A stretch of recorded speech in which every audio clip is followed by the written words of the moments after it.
Well, happy winter, wild wanderers. Now, if you've been listening to the podcast, you know that I am a fan of winter. Biking, hiking, cross-country skiing, snowshoeing. I don't mind being out in the cold and the snow at all. But I know that many people would much rather spend the winter buried under a mountain of blankets and not come out until spring, which is kind of how some of the subjects of today's podcast get through the winter. And I'm talking, of course, about bears. We have three species of bear that live in North America. From smallest to largest, they're black bears, brown bears, also known as grizzly bears, and polar bears. And they're some of the largest predators on the continent. Now, teddy bears may be cuddly, but I don't recommend trying to get a hug from the real deal. That's a recipe for, well, getting unalived. But let's take a closer look at the North American members of the genus Ursus, the bears. I'm your host, Tim the Nature Nerd O'Hara, and this is the Dispatches from the Forest podcast.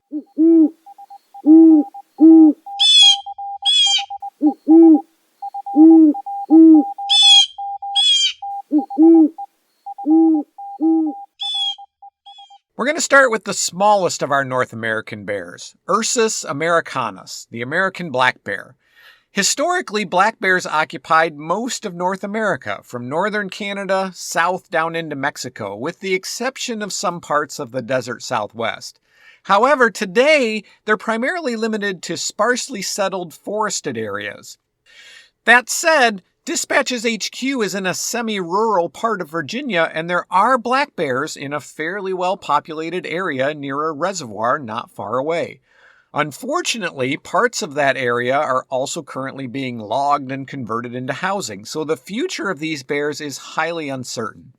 Currently, black bears in North America range throughout most of the northeastern states and Appalachian Mountains, from Maine to northern Georgia, the northern Midwest, the Rocky Mountain region, the West Coast, and up through Canada and Alaska. There's some evidence that they're expanding their range. In recent years, there have been black bear sightings in southern Wisconsin, southeastern Minnesota, western Illinois, southeastern Iowa, and southern Indiana. Throughout their range, habitats preferred by black bears do share some characteristics. They prefer forested areas with rugged terrain, thick understory vegetation, and large quantities of edible material, especially nuts and berries. Now, the size of black bears varies with age, sex, and season, and they also follow Bergmann's rule. Bears in the northwest tend to be larger than those in the southeast. Males can weigh between 125 and 550 pounds, females between 90 and 375 pounds. Adult black bears range from 4 to 6.5 feet long and stand 2.5 to 3.5 feet tall at the shoulder. They have relatively large feet. The back foot can get up to 9.5 inches long. The front foot can be 7 inches long. And both front and rear feet have 3-inch long claws on them. Claws on the front and back feet are about the same length, but the front claws are usually more curved. Now, black bears are very dexterous. They're able to open screw-top jars and manipulate door latches, and they're incredibly strong. A 120-pound bear was once observed flipping over flat rocks weighing over 300 pounds using a single foreleg. I mean, do you even lift, bro? And not only that, but they don't skip the cardio either. They can run up to 30 miles an hour and are very strong swimmers, swimming both as a means to catch fish and sometimes, it seems, just for fun. And those long claws make them great climbers too. They regularly climb trees to feed, and it's their preferred method for escaping threats. The fur of the black bear is soft, with dense underfur and long, coarse, thick guard hairs over the top. Despite their name, they're not always black. There's a great deal of color variation, including blonde, white, and various shades of brown, which understandably means that brown black bears are frequently mistaken for grizzly bears. Some of these colors vary by region. Black coats seem to predominate in moist areas like the eastern United States, upper Midwest, and the Pacific Northwest. Taken as a whole, 70% of black bears are in fact black, but in the Rocky Mountains, only about half are. In inland Washington state, about 80% of black bears are actually brown or blonde, and in Yosemite National Park in California, over 90% are. White and cream-colored black bears are common in southwestern British Columbia and its nearby coastal islands. While their eyesight and hearing is comparable to ours, their sense of smell is very, very acute. About 7 times better than a dog's, which is already at least 10,000 times better than yours or mine. So a black bear's sense of smell, by a conservative estimate, is about 70,000 times more sensitive than a human's. They may be active at any time, but they mainly forage by night, especially when there are more people nearby. Where their territories overlap with grizzlies, they're often more active during the day, probably as a way of avoiding their larger, more aggressive cousins. Black bears tend to be territorial and solitary. They mark their territories by rubbing their bodies against trees and clawing at the bark, the bear equivalent of a no trespassing sign. Territories are generally large, up to 1,000 square miles. But if food is abundant, the territory can be much smaller. And at abundant food resources, like, say, garbage dumps or where salmon are spawning, black bears may congregate together and form dominance hierarchies, with the largest, most powerful males claiming the most fruitful feeding spots. Black bears communicate with a variety of vocal and non-vocal sounds. Tongue clicking and grunting are the most common sounds and are made in cordial situations to other bears and to offspring. When feeling calm and comfortable, they produce a loud rumbling hum, almost like a cat's purr. When scared or nervous, bears may moan, huff, or blow air. Warning sounds include jaw clicking and lip popping. In aggressive interactions, black bears produce guttural calls that can sound like growling. Cubs will squeal, bawl, or scream when anxious and make a motor-like humming sound when comfortable or nursing. Now, speaking of cubs, female bears, called sows, usually produce their first litter between the ages of 3 and 5 years old. Litter sizes are typically 2 to 3, but can be as many as 6. Sows give birth in late January or early February. Newborn black bear cubs are about 8 inches long and weigh less than 1 pound at birth. They're born with a fine gray down-like hair, and their hindquarters are underdeveloped. They open their eyes between 28 and 40 days after birth and begin walking at around 5 weeks. Cubs are dependent on their mother's milk for almost 8 months and will grow rapidly, reaching 40 to 60 pounds by the time they're 6 months old. Now, I told you in last episode that reindeer have exceptionally nutritious milk that's 22% fat. Bear milk is around 25% fat, but good luck milking a bear. Reindeer are definitely safer to milk. The cubs become independent at 16 to 18 months, but will not be fully grown until they're about 5 years old. Average lifespan for a wild black bear is around 18 years. Black bears are omnivores, and about 85% of their diet is actually plant matter, especially fruits, berries, and nuts. When initially emerging from hibernation, which I'll talk about shortly, they seek out carrion from winter-killed animals.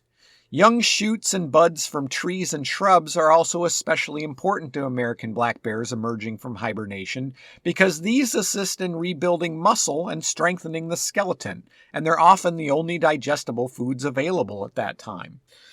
Black bears are not really active predators of other large animals, but like I mentioned last episode, they will prey on deer fawns in the spring if given the opportunity. Black bears might catch the scent of a hiding fawn when foraging for something else, then sniff it out and pounce on it. But this is a small window of opportunity for the bears and a small window of danger for the fawns. By the time the fawns are 10 days old, they can easily outmaneuver the bears and their scent will be ignored until the next year. In other parts of their range, reindeer, elk, and moose calves are also occasionally taken. Black bears on the Pacific coast will catch salmon when the salmon are swimming upstream to spawn. Now, I found this little tidbit really fascinating. Black-colored bears will fish at night because it seems that the fish can spot their dark fur more easily during the day and therefore avoid the bear. Lighter-colored bears have a 30% greater success rate catching salmon than their black-furred counterparts. How cool is that? The majority of the animals black bears prey on are much smaller, insects like bees, yellow jackets, ants, and their larvae. And just like Winnie the Pooh, black bears are very fond of honey.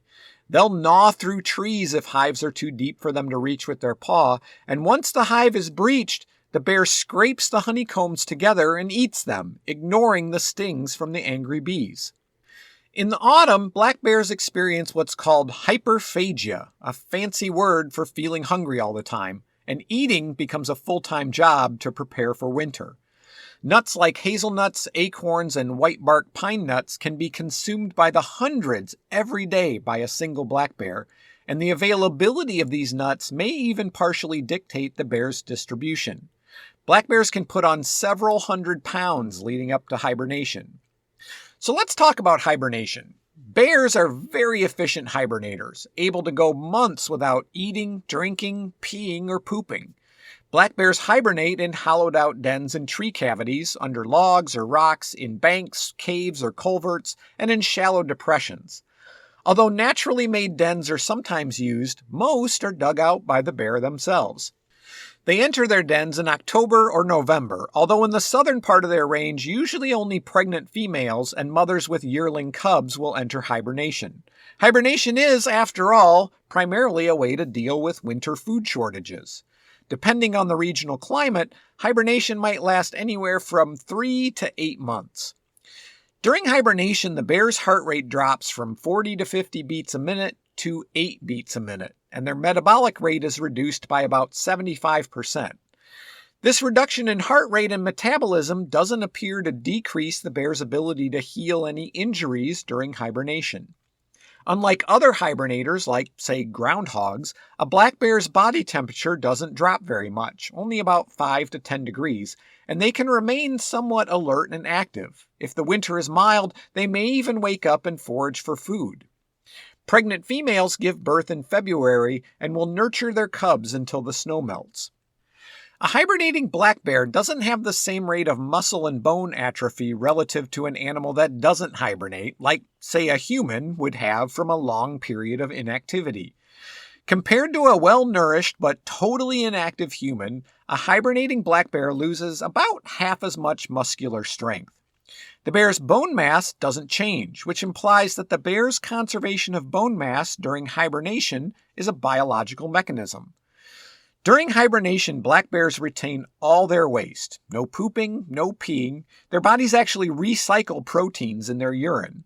And leptin, a hormone that suppresses appetite, is released into the bear's bloodstream.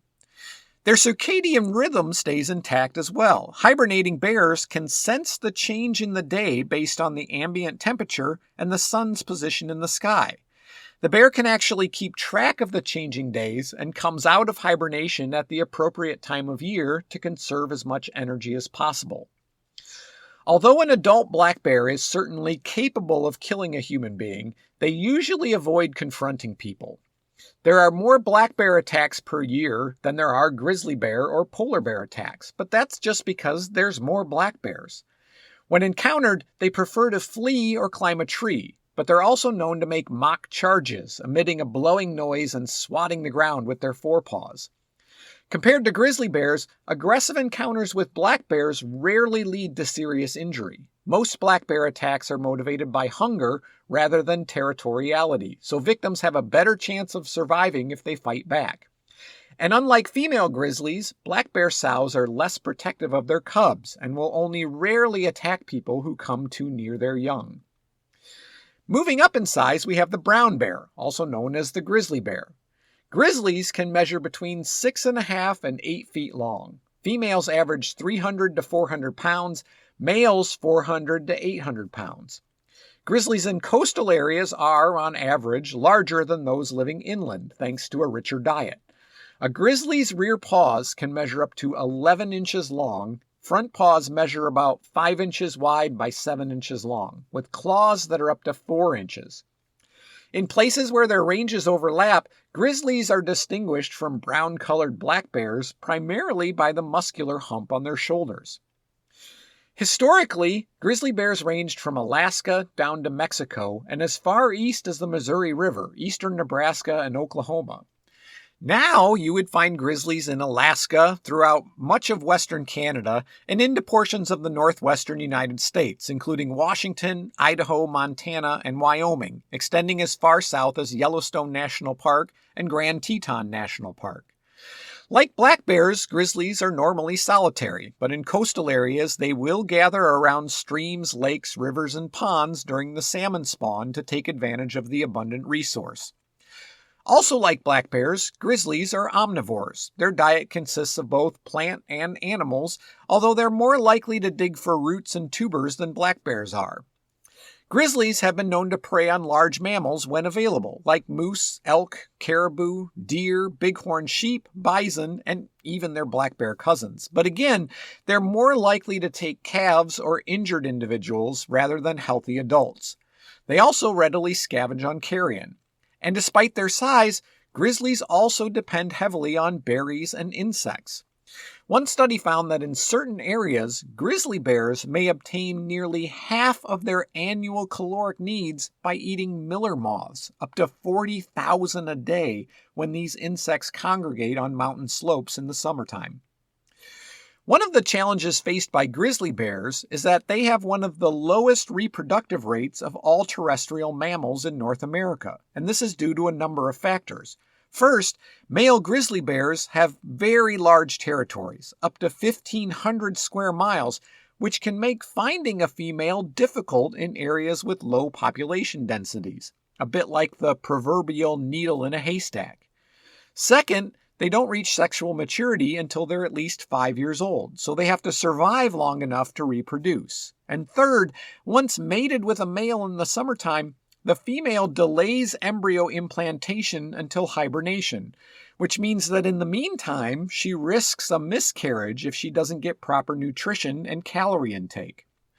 On average, females give birth to 2 cubs in a litter and will care for them for up to 2 years, during which time she doesn't mate again. And after the young leave, or if they die, and a large percentage of cubs die in their first year, females may not mate again or have another litter for another 3 years or more, depending on environmental conditions. If a grizzly cub can survive the first year, the average lifespan is between 22 and 26 years. Hibernation in grizzly bears is pretty much the same as it is in black bears, although grizzlies prefer north-facing slopes at higher elevations. Grizzlies are known to wait for a substantial snowstorm before they enter their den, which helps keep the den hidden from anything that could be a hazard to the cubs. Grizzlies generally hibernate for 5 to 7 months, but coastal grizzlies, where the weather is mild and there's better access to food year-round, may skip hibernation altogether. Now, compared to black bears, grizzlies are considered more aggressive when defending themselves and their cubs. And now that you know how hard it is for them to reproduce, can you really blame them? Most attacks occur when the bear is surprised at close range. Unlike the smaller black bear, adult grizzlies, while capable of climbing trees, don't necessarily do it well, so they respond to danger by standing their ground and warding off the threat.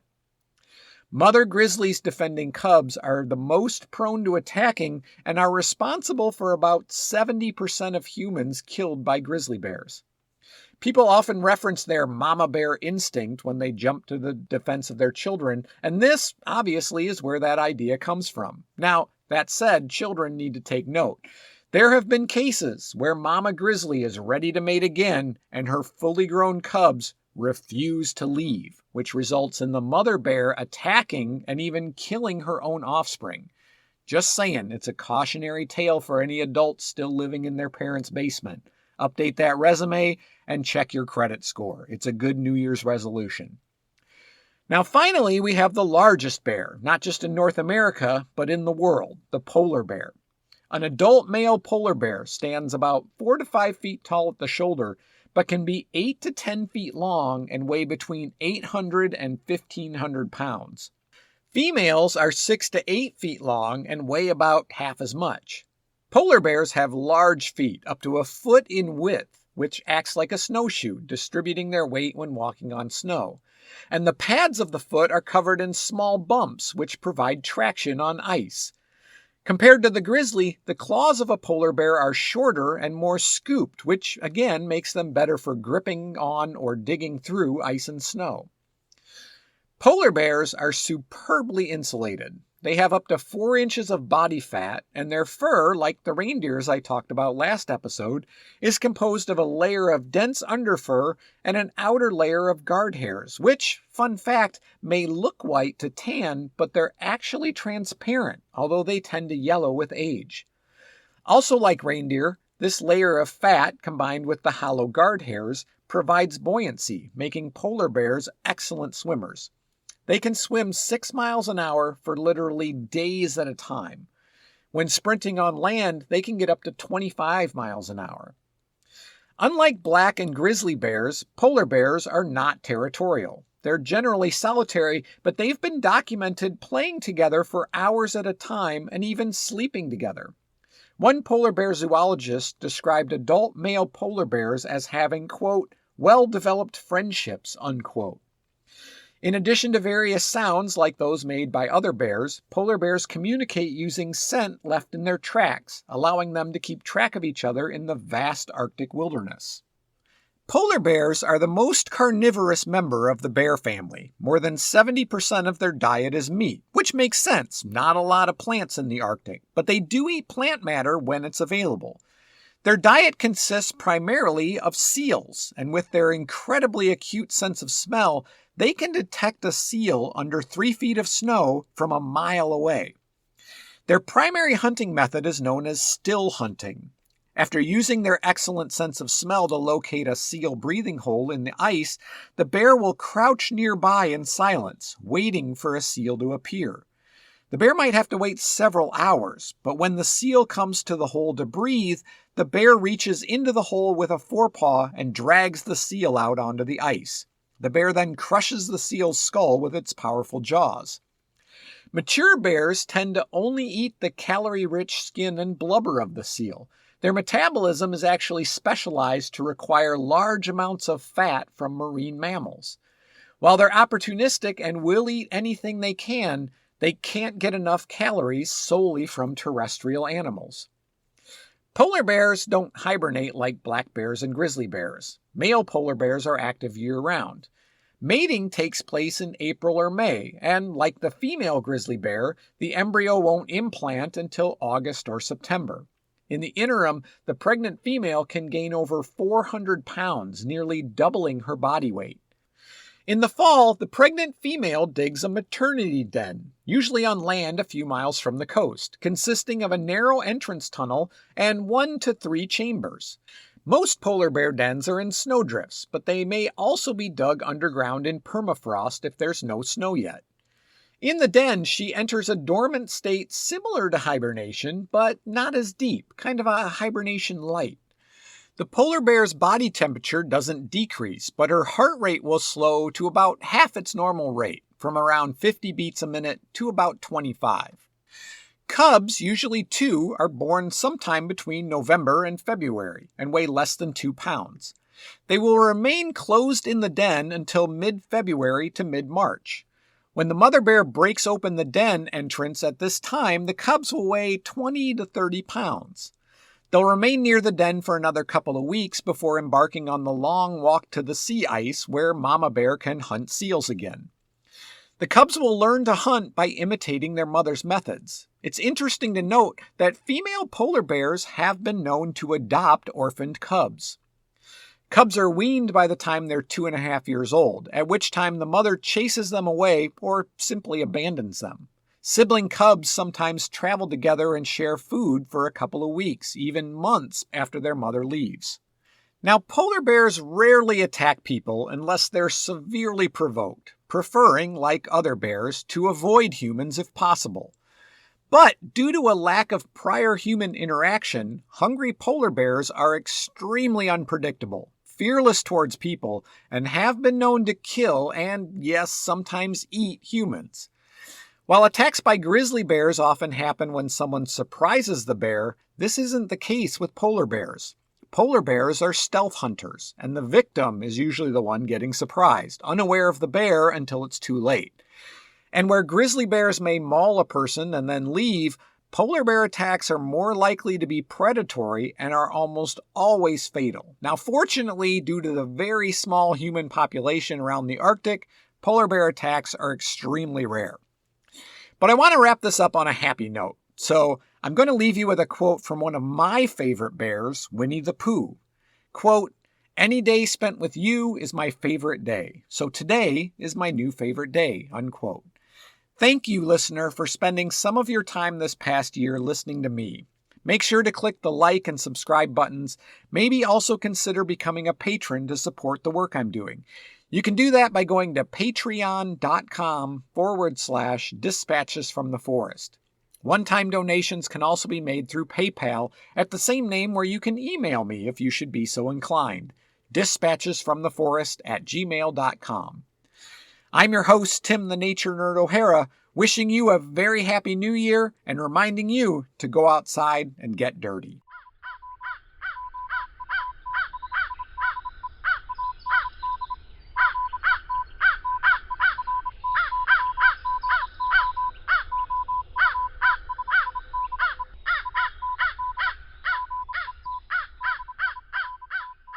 The Dispatches from the Forest podcast is a production of Dispatches from the Forest and may not be used or rebroadcast, whole or in part, without express written permission.